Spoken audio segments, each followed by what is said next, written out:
Guys अस्सलाम वालेकुम। मैं मोहम्मद निशार अहमद आर के गल्फ़ ट्रैवल्स के जानिब से।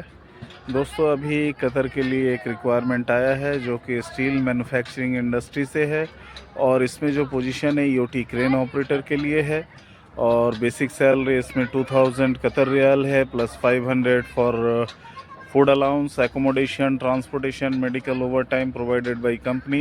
तो जो लोग भी इंटरेस्टेड हैं, जो लोग भी एक्सपीरियंस हैं, वो अपना सीवी और डॉक्यूमेंट्स मेल करें। सीवी के साथ अपना educational certificate, experience certificate, passport copy, ये सब कुछ स्कैन करके एक पीडीएफ फाइल बनाकर भेजें।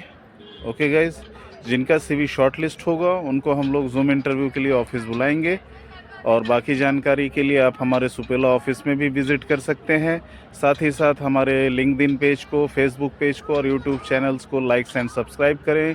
अधिक जानकारी के लिए दिए हुए नंबर पर कॉल कर सकते हैं। Okay guys, thank you, bye bye.